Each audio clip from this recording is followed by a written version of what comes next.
Aujourd'hui, je vais vous parler de la ville de Mexico. La capitale du Mexique est connue pour être l'une des villes les plus peuplées, les plus étendues de la planète.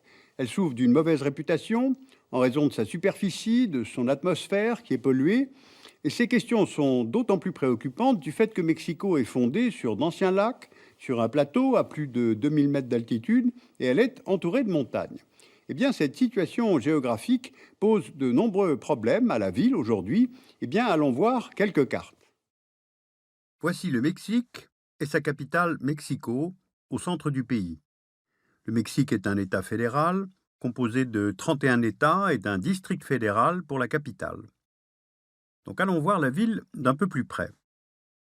Ce district fédéral marque les limites administratives de la municipalité de Mexico. Or, la zone urbanisée dépasse largement ses frontières et empiète sur les États voisins, ceux de Mexico et d'Hidalgo. C'est pourquoi a été établie la zone métropolitaine de la vallée de Mexico. La superficie est de 8000 km², il y a 21 millions d'habitants, ce qui fait 18% de la population du Mexique. C'est la sixième agglomération la plus peuplée au monde, derrière Bombay. Passons maintenant à la géographie de la ville. Mexico est construite sur d'anciens lacs et située sur un plateau à 2240 mètres d'altitude, entouré de montagnes, mais aussi de volcans. Cette géographie, associée à une population nombreuse et une aire urbaine étendue, pose aujourd'hui de nombreux problèmes à la ville de Mexico dans la gestion de son environnement. Pour bien le comprendre, revenons plusieurs siècles en arrière, au XIVe siècle précisément.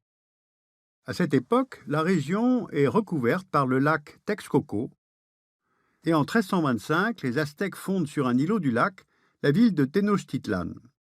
Durant les siècles suivants, les Aztèques cherchent à maîtriser leur environnement hydrique grâce à la construction de canaux, de digues, de chaussées-digues. Ils créent des zones agricoles artificielles, les chinampas, qui permettent le développement de la ville. Mais celle-ci ne va pas survivre à la colonisation espagnole. En 1521, Tenochtitlan, qui est devenue la capitale de l'Empire aztèque, est conquise par les colons espagnols, conduits par Hernán Cortés. Cette conquête marque aussi la fin de l'Empire aztèque.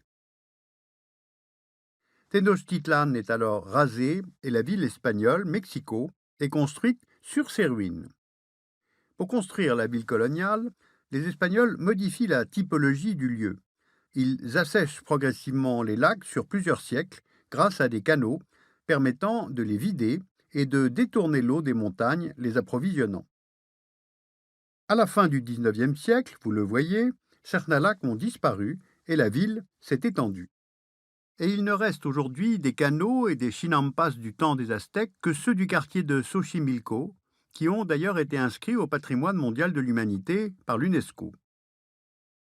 À la fin du XIXe siècle, Mexico n'est plus espagnole, elle est la capitale d'un Mexique devenu indépendant, mais ce n'est pas encore une grande métropole, elle compte environ alors 500 000 habitants. C'est seulement à partir des années 1950 que Mexico va connaître l'explosion démographique et l'extension urbaine que l'on connaît. La ville passe alors de 3 millions d'habitants à environ 15 millions en 1990.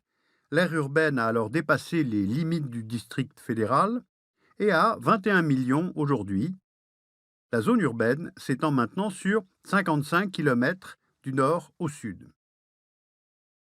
Cette urbanisation rapide s'est faite principalement en dehors de toute planification étatique, si bien qu'aujourd'hui, 70% de l'habitat existant dans la zone métropolitaine a été construit par la population elle-même.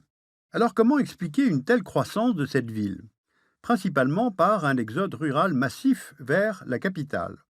Car plusieurs politiques de centralisation ont fait de Mexico à la fois le centre politique et économique du pays, une supercapitale en somme.